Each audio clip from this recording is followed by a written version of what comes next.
Non mais là il n'a pas osé. Lamine Yamal vient de lancer les hostilités les amis. Sauf que malheureusement pour lui, Diego Simeone a rapidement refroidi les Barcelonais. Avant ça, je tiens déjà à vous informer que l'Atlético de Madrid a perdu hier 2-1. Sauf qu'encore une fois, faut pas trop se fier à ça, étant donné que l'Atlético de Madrid a fait une rotation complexe. Et pour vous dire à quel point ce gars-là est malade, même lui il était remplaçant hier. C'était son adjoint Vivas qui était présent hier. Imaginez un peu ce que le gars prépare si même lui se remplace. Et petite parenthèse les amis, mauvaise nouvelle du côté du FC Barcelone. Le Media Sport vient de nous confirmer les amis que ça y est, Marc Casado a pris sa décision. Il a tout simplement décidé de quitter le FC Barcelone dès cet été. Et le Barça quant à lui espère récupérer une vingtaine de millions d'euros. Et pour ceux qui se demandent le pourquoi du comment, tout simplement parce que Marc Casado est conscient qu'il n'est plus dans les plans d'Hansi Flick. Exactement la même chose qui s'est passé avec Dro Fernandez. Et on nous dit qu'aujourd'hui la destination la plus probable pour lui c'est l'Arabie Saoudite. Je rappelle qu'il a 22 ans et son poste au FC Barcelone est bouché. Il y a déjà De Jong et Pedri et en plus de ça devant lui il y a Marc Bernal. Bernal qui pour moi aujourd'hui est beaucoup plus complet que lui. Maintenant on revient au Rarambol qui nous attend. Hier à la fin du match face à Séville, Diego Simeone a pris la parole. Il a tout simplement dit que Séville a gagné parce qu'ils ont été beaucoup plus percutants. En disant à la fin, nous avons un plan et je ne vais pas le changer. Et ce plan-là nécessitait de faire une rotation complète et laisser tous ces gros joueurs au banc. Je le sens tellement pas pour le FC Barcelone. Imaginez ce soit encore terminé au match retour. Là aujourd'hui, beaucoup de personnes s'attendent au Rarambol, mais imaginez qu'il se passe le contraire. Et pour moi, ce serait la meilleure tactique. Il faut attaquer au max. Lamine Yamal quant à lui vient tout simplement de lancer les hostilités. Il a changé sa photo de profil Instagram, tout simplement en mettant cette photo de LeBron James. Et sur la photo, LeBron James avait réalisé une remontada historique, remportant la NBA et était élu MVP.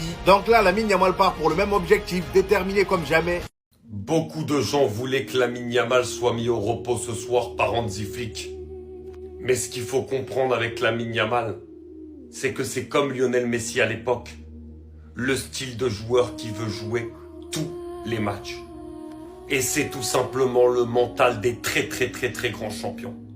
Bien sûr qu'en l'absence de Rafinha, Lamine Yamal est le seul atout offensif majeur de Barcelone aujourd'hui.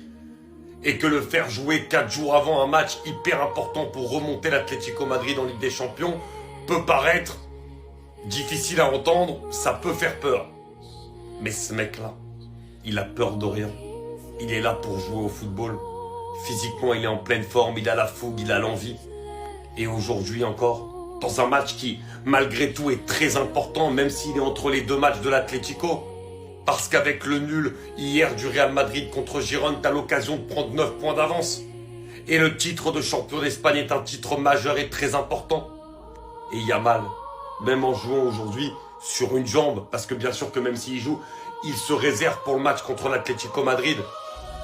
Et ben il finit avec 2 passes D et un but. Et d'un autre côté, ça permet à Flick de le mettre énormément en confiance avant le match de l'Atlético Madrid où tout le monde attendra énormément de lui. Incroyable garçon.